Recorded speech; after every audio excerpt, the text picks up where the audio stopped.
जय हिंद विद्यार्थी मित्रांनो, कसे आहात? अपेक्षा करतो की आज आपलं हे पार्ट 2 आय पी सीचा प्रकरण क्रमांक 2 व्याख्या आणि या व्याख्येचा हा भाग पार्ट नंबर 2 आपण आज कव्हर करतोय. आपले जे लेक्चर्स असतील यूट्यूबच्या पॉईंट ऑफ व्ह्यूनं आणि बाकीच्या ॲपच्या माध्यमातून हे तुम्हाला दुपारी 3 वाजता बरोबर लॉन्च केले जातील यूट्यूबला आपल्या या चॅनलवरती. रोज तुम्हाला 3 वाजता आय पी सीचे हे क्वेश्चन्स ॲड होतील.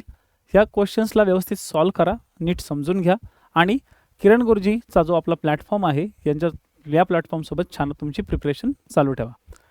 यूट्यूबच्या माध्यमातून जे विद्यार्थी जुळतात त्यांना आणखी एक सांगेल की सकाळी 9 वाजता पॉलिटीचे सुद्धा प्रश्न असतात. 3 वाजता तुमच्या आय पी सीचे प्रश्न असतील. लवकरच मायनर ॲक्टच्या ज्या काही शिक्षा झालेल्या आहेत त्या सगळ्या शिक्षा आपण 19च्या 19 कायद्यांच्या सगळ्या बघणार आहोत. त्याची एक 19 लेक्चरची आपण एक छान सिरीज घेणार आहोत. 19 लेक्चरच्या सिरीज तुमच्या यूट्यूबवरती अवेलेबल राहतील. बाकी रिव्हिजन बॅचसाठी तर तुम्हाला किरण गुरुजी हा जो चॅनल आहे किंवा ॲप आहे तो ॲप तुम्ही डाउनलोड करा. या किरण गुरुजी ॲपच्या माध्यमातून तुम्हाला रिव्हिजन बॅच, टेस्ट सिरीज, जे विद्यार्थी पूर्वपरीक्षेत अपयशी ठरले अशा विद्यार्थ्यांना जर नव्यानंच तयारी करायची असेल तर त्यांच्यासाठी अर्जुन बॅच आहे. आणि ज्या विद्यार्थ्यांना अगदी शून्यापासून मेन्सची तयारी आत्तापासूनच चांगली करायची आहे त्यांच्यासाठी द्रोणाचार्य बॅच आपल्याकडे आहेत. अशा 4 बॅचेस आहेत. Revision, test series, Arjun batch पूर्वसाठी, द्रोणाचार्य बॅच मेन्ससाठी. या बॅचचा फायदा घ्या. जे विद्यार्थी या ठिकाणी इच्छुक असतील त्यांनी संपर्क करा, तुमचे पॉईंट्स सांगा, आपण त्यानुसार अंदाज बांधू आणि त्यानुसार तुमचे प्रिपरेशन स्टार्ट करा. ठीक आहे. मी किरण गायकवाड तुम्हाला या ठिकाणी पार्ट नंबर 2 या ठिकाणी कव्हर करून देतोय. प्रश्न क्रमांक 12 ऑलरेडी 11 प्रश्न पहिल्या पार्टमध्ये कव्हर केलेले आहेत, तर तुम्ही एकदा पाहून घ्या. भारतीय दंड संहितेच्या कलम 19 मधील व्याख्येनुसार न्यायाधीश म्हणून कोणाला संबोधता येईल? बघा, क्वेश्चन थोडासा ड्रॅमॅटिकली या ठिकाणी फिरवलेला आहे. ठीक आहे. न्यायाधीश म्हणून कुणाला फिरवता येईल? ॲक्च्युअलमध्ये आर्टिकल 19 मध्ये दिलेला आर्टिकल 19 पहिली गोष्ट तुम्हाला तुमच्या अभ्यासक्रमात नाहीच आहे. ठीक आहे. त्याच्यामुळे यावरती तुम्हाला क्वेश्चन्स आला जो होता तो आयोगाने कॅन्सल केलेला आहे. आर्टिकल 19 मध्ये ज्या काही तरतुदी दिलेल्या होत्या त्या सगळ्या तरतुदी वेगळ्या होत्या. आर्टिकल 19 मध्ये जे न्यायाधीश असतील, ठीक आहे, जे न्यायाधीश असतील त्यांची वेगवेगळी उदाहरणं दिली होती. ठीक आहे, वेगवेगळी उदाहरणं दिली होती. तर जवळपास हे सगळे घटक त्यामध्ये येतात. ठीक आहे. न्यायमंडळाचा एक सदस्य यामध्ये येतो. पण ठीक आहे, आपल्या काही कामाचं नाही आहे सध्या हे, त्याच्यामुळे बाजूला ठेवा. जो कोणी एखाद्या व्यक्तीस गैरलाभ व्हावा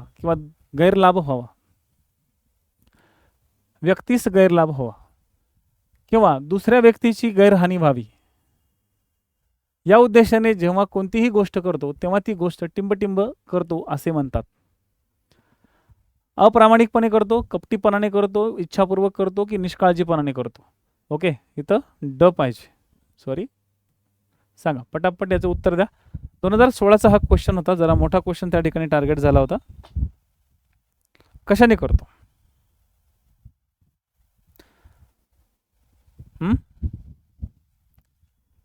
तर या ठिकाणी तो करतो तर अप्रामाणिकपणे करतो. ठीक आहे. कशाने करतो? अप्रामाणिकपणे. कोणताही व्यक्ती गैरलाभ व्हावा, लक्षात घ्या, गैरलाभ व्हावा किंवा एखाद्याची गैरहानी व्हावी. गैरलाभ म्हणजे दुसऱ्या कोणाचा तरी लाभ झाला पाहिजे, जो की बेकायदेशीरपणेच लाभ आहे, त्याला बेकायदेशीररित्या लाभ मिळतोय. आणि इथं काय दिलेलं आहे तर गैरहानी व्हावी, म्हणजे एखाद्याची हानी व्हावी. ठीक आहे. याला जो गैर लाभ मिळतोय तो बेकायदेशीर मिळतोय. ज्याला कायद्यानुसार लाभ नाही मिळाला पाहिजे त्याला बेकायदेशीररित्या मिळतोय. आणि गैरहानी होते म्हणजे ह्याला लाभ मिळाला पाहिजे, याला कायदेशीर लाभ मिळाला पाहिजे आणि कायदेशीर लाभ मिळाला पाहिजे म्हणून याची गैरहानी या ठिकाणी होते. या उद्देशाने जेव्हा कोणतीही गोष्ट करतो तेव्हा ती गोष्ट काय होते? अप्रामाणिक होते. त्याच्यामुळे याचं उत्तर काय येईल? 2. ठीक आहे. पुढचा पॉईंट कव्हर करून घेऊ. भारतीय दंड संहितेच्या कलम टिंबटिंबचा उपयोग दोन किंवा अधिक लोकांनी समान उद्देश पार पाडण्यासाठी केलेल्या गुन्ह्यासाठी कारवाई करण्यास होतो. कोणत्या कलमाचा उपयोग या ठिकाणी होतो? ठीक आहे, कोणत्या कलमाचा उपयोग या ठिकाणी होतो?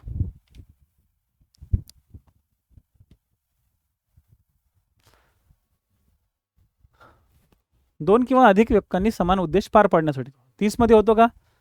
तर 30 मध्ये काय दिलं रे पोरांनो? ओके, तर 30 मध्ये दिलेले मौल्यवान रोखा. काय दिलंय? मौल्यवान रोखा. म्हणजे ज्या ठिकाणी एखाद्या कागदपत्राचा मूल्य वाढतं, ओके, कागदपत्राचं जेव्हा एखादं मूल्य वाढतं किंवा काही अधिकारात बदल करण्यासाठी जी कागदपत्र वापरली जातात त्याला आपण मूल्यवान रोखा म्हणतो. 32 मध्ये काय दिलेलं आहे? तर 32 मध्ये पहिली गोष्ट 32 तुमच्या सिलेबसला नाहीच आहे, सोडून द्या. 34 मध्ये काय दिलेलं आहे? तर 34 मध्ये दिलेलं आहे ओके, सामूहिक इरादा. काय दिलेलं आहे? तर सामूहिक इरादा.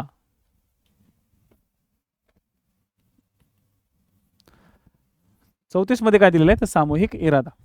समान उद्देश साध्य करण्यासाठी अधिक व्यक्तींनी केलेली जी कृती असते ही कृती गुन्ह्यासाठी कारवाई करण्यास योग्य असते. ठीक आहे, म्हणजे सर्वांचा समान उद्देश या गुन्हेगारी कृतीसाठी होतो. त्याच्यामुळे या ठिकाणी प्रत्येक जण समान पद्धतीने तेवढाच जबाबदार राहतो. ठीक आहे, जणू काही ती कृती प्रत्येकाने एकट्याने केलेली आहे म्हणून प्रत्येक जण त्या ठिकाणी कारवाईस पात्र राहतो. त्याच्यामुळे हे कलम महत्त्वाचं आहे, कलम 34. 36 मध्ये काय दिलेलं आहे? तर 36 मध्ये दिलेलं तर काहीच नाही आहे, कारण की 36 तुमच्या सिलेबसला नाहीच आहे. तर तुम्हाला सिलेबसला 30 आणि 34 आहे, तर याच्यावरनं समजून घ्या. मोस्ट इम्पॉर्टंट पॉईंट आहे की तुम्हाला सिलेबसला काय आहे हे माहिती असणं गरजेचं आहे, नाहीतर तुम्ही कन्फ्युजन तिथं होत राहता. ऑप्शन एलिमिनेशन वापरा. जे तुमच्या सिलेबसला नाही ते लगेच कट करा. 30 आणि 34 आहे, तर 30 मध्ये काय आहे ते लगेच सेट करा. तुम्ही जोपर्यंत PYQ मध्ये ऑप्शनमध्ये खेळणार नाही तोपर्यंत तुम्ही पुढच्या परीक्षेसाठी पात्र नसता. तुम्हाला कळलं पाहिजे प्रश्न कसा आलाय, नाही तर चालले फक्त वाचतच, चालले फक्त रटतच. असं करू नका. बऱ्याचशा विद्यार्थ्यांना हे माहिती नाही आहे की कशा पद्धतीने हँडल करायचंय. भारतीय दंड संहितेच्या कलम 21 अन्वये शासकीय सेवक खालीलपैकी कोण आहे? 13चा हा प्रश्न होता शासकीय सेवकांच्या संदर्भातला. शासकीय सेवक कोण आहे? शासकीय सेवकाची तरतूद, ओके, शासकीय सेवकाची व्याख्या कुठे दिलेली आहे? ठीक आहे, शासकीय सेवकाची तरतूद कुठे दिलेली आहे? शासनाचा सेवक. ठीक आहे, तर तो दिलेला आहे कलम 14 मध्ये. कशात दिलेलं आहे? कलम 14. मग शासनाच्या सेवेमध्ये कोण येतो? ओके, तर राज्य सरकारने नेमून दिलेला व्यक्ती. ठीक आहे, लक्षात घ्या. शासकीय सेवक म्हणले सरकारी सेवक, याला सरकारी सेवक म्हणतो कलम 14 मध्ये. भारताच्या फौजेतील सनदी अंमलदार येतो का या ठिकाणी? ओके, येतो का? तो हो, येऊ शकतो, कारण की शासकीय सेवक हा एक प्रकारचा लोकसेवक असल्यासारखाच आहे. ठीक आहे, तर फौजदेमधील सनदी अंमलदार हा सुद्धा यामध्ये येतो, कारण की तो सरकारी पदावर आहे. फौज म्हणजे काय? सरकारी झाली. आणि न्यायालयातील अधिकारी, तर न्यायालयातील अधिकारी, न्यायालय हे सुद्धा सरकारी आहे, त्याच्यामुळे न्यायालयातला अधिकारी सुद्धा यामध्ये येतो. त्यामुळे याचं उत्तर काय येईल रे? ठीक आहे, 15चं उत्तर काय येईल? तर 15चं उत्तर ओके, अ पण येते, ब पण येते, आणि क काय दिले? ज्युरी. ज्युरी हा सुद्धा न्यायालयातला एक अधिकारीच असल्यासारखा आहे, तो सुद्धा पब्लिक सर्वंटच असल्यासारखा आहे. त्याच्यामुळं शासकीय सेवक म्हणून तो सुद्धा येतो. याचं उत्तर दिलेलं आहे वरील सर्व. लक्षात घ्या, शासनाचा सेवक सरकारी म्हणून, ठीक आहे, सरकारी नोकर म्हणून त्या ठिकाणी असला पाहिजे. ठीक आहे, सरकारी नोकर म्हणून तिथं तो असला पाहिजे, त्याला सुद्धा म्हणलं जातं. किंवा ओके, जर तुम्ही लोकसेवक असं जर म्हटलं, याला जर तुम्ही लोकसेवक म्हणून जर वाचलं, आता बघा इथं मराठीमध्ये दिलेलं आहे, परंतु याचं जर इंग्लिश ट्रान्सलेशन बघितलं तर इंग्लिश ट्रान्सलेशनमध्ये या ठिकाणी तुम्हाला दिलं असणार पब्लिक सर्वंट. या ठिकाणी दिलं होतं पब्लिक सर्वंट. लोकसेवक म्हणून सुद्धा याला कन्सिडर केलं जातं, पब्लिक सर्वंट. ठीक आहे, प्रश्न 16. एखाद्या व्यक्तीस बेकायदेशीरपणे फायदा पोहोचवण्याकरता दुसऱ्या व्यक्तीचे बेकायदेशीरपणे नुकसान करण्याचे कृत्य हे काय असते? परत repeat again question same. Okay, इथं again and again questions repeat झालेले आहेत.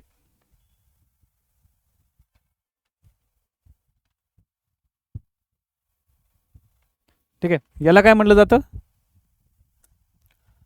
याला म्हटलं जातं अप्रामाणिकपणा.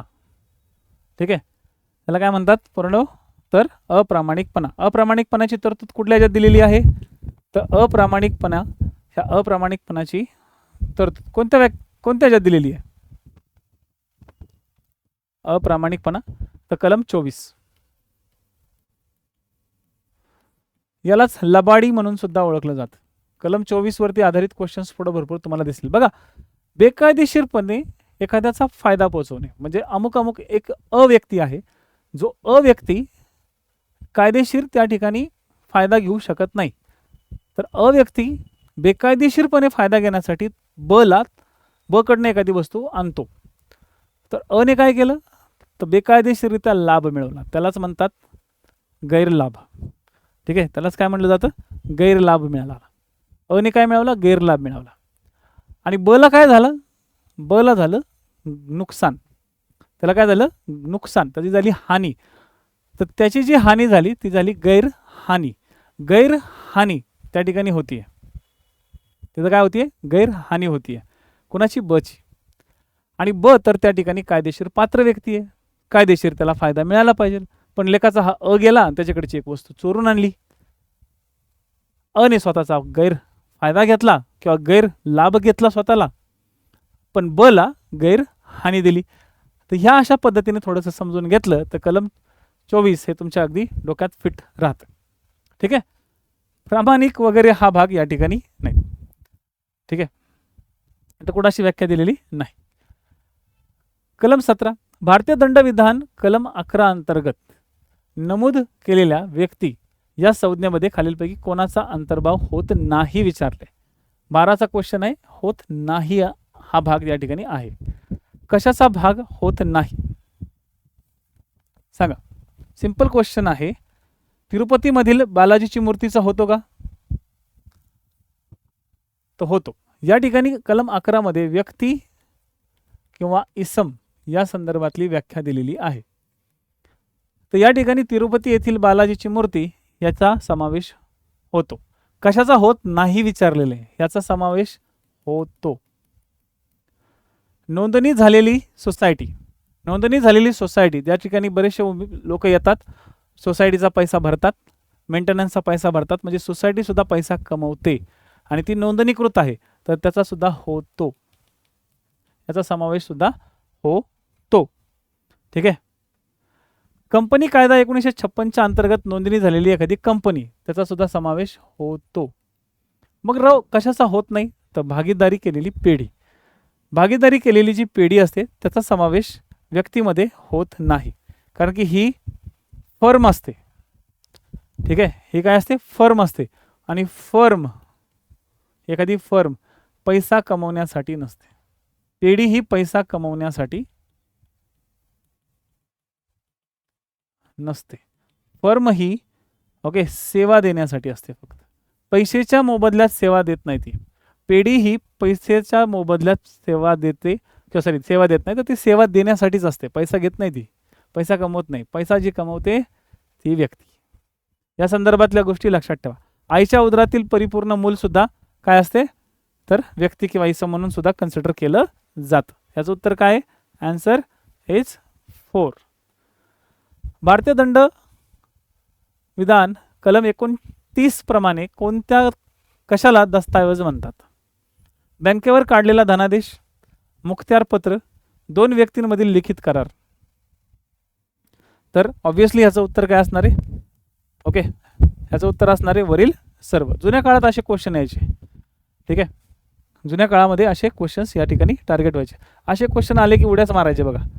ओके, असा दस्तावेज की ज्यामध्ये ओके जो आपल्या ज्ञानेंद्रियांना ओके आपल्या ज्ञानेंद्रियांना नाही सॉरी असा एक दस्तावेज ओके असा एक दस्तावेज जो अक्षर किंवा त्याच्यावरती असलेला एखादा चिन्ह, आकडे, आकृत्या याद्वारे तो त्या ठिकाणी असतो, त्याला आपण म्हणू एखादा दस्तावेज. आता बँकेचा जो धनादेश आहे, बँकेवर काढलेला जो धनादेश आहे, तो धनादेश दस्तावेज असू शकतो, मुखत्यारपत्र असू शकतं, दोन व्यक्तींमधील लिखित करार असू शकतं, म्हणजे दस्तावेज कशाला म्हणतात? तर दस्तावेजमध्ये वरील सर्व हे घटक येतात. वरील सर्व हे घटक, यामध्ये उत्तर काय असणार? वरील सर्व हे सगळे कशामध्ये येतात? तर दस्तावेजामध्ये येतात. एखादा लेख असेल, करारनाम्याचा लेख, लिखित कराराचा एखादा लेख असेल किंवा काही महत्त्वाच्या सूचना असतील, किंवा सूचना असलेल्या संदर्भातला जो भाग असेल तो सुद्धा एक काय असतो? दस्तावेज म्हणून कन्सिडर केला जातो. एखादा नकाशा असेल तर हा नकाशा सुद्धा या ठिकाणी दस्तावेज म्हणून कन्सिडर केला जातो. म्हणजे दस्तावेज कशाला म्हणतात? तर कलम 29 प्रमाणे दस्तावेज हे बाकी सगळे येतात. ठीक आहे, पॉईंट लक्षात आले? ठीक आहे, 19वा भाग घेऊ. खालीलपैकी कोणती जंगम मालमत्ता नाही? सिंपल क्वेश्चन आहे, अगेन तोच क्वेश्चन रिपीट. टीव्ही हे आहे का जंगम मालमत्ता? तर आहे, टीव्ही आहे. लँडलाईन फोन आहे. भूसंलग्न असलेलं झाड तर ही मात्र नाही, कारण की ते भूसंलग्न आहे. जमिनीशी संलग्न असलेलं किंवा जमिनीच्या आत असलेलं, जमिनीला चिटकून असलेलं, जे हलवता येणार नाही त्याला जंगम मालमत्ता म्हणत नाही. जे हलवताच येत नाही ती कशाला जंगम मालमत्ता? ती स्थावर मालमत्ता झाली ना. ती कशी झाली? स्थावर मालमत्ता झाली. ती जंगम मालमत्ता झाली का? नाही. ठीक आहे, तर अशा संदर्भातली ज्या मालमत्ता असतात त्या जंगल मालमत्तामध्ये येत नाही. घराच्या बांधकामातील निघालेली वीट, बांधलेली नाही, घराच्या तिथं चिपलेली नाही, प्लास्टर केलेली वीट नाही, ती प्लास्टर केलेली वीट स्थावर झाली. ती जमिनीशी संलग्न आहे, भिंत जमिनीशी संलग्न असणार ना. पण बाजूला निघालेली एखादी वीट आहे तर ती काय असणार? तर ती एका ठिकाणाहून दुसऱ्या ठिकाणी वाहता येऊ शकते, ते दुसऱ्या कामात येऊ शकते, म्हणून ती काय झाली? तर ती झाली ओके जंगम मालमत्ता. पण आपल्याला काय विचारले? कोणती मालमत्ता नाही? तर ही मालमत्ता नाही, भूसंलग्न झाड. हा झाला तुमचा आजचा एक महत्त्वाचा भाग. जाता जाता एक बेसिक गोष्ट सांगून जाईल की ज्या विद्यार्थ्यांनी अजून किरण गुरुजी ॲप डाउनलोड केला नसेल तर त्यांनी किरण गुरुजी ॲप डाउनलोड करा. किरण गुरुजी ॲपवरती गेल्यानंतर रजिस्ट्रेशन करा. डिपार्टमेंट PSIच्या त्या ठिकाणी सेक्शन आहे, त्याच्यामध्ये तुमच्या 4 बॅचेस आहेत. जे कोणी डिपार्टमेंटची तयारी करत आहे त्यांच्यासाठी 4 बॅचेस तिथं डिझाईन करून ठेवलेल्या आहेत.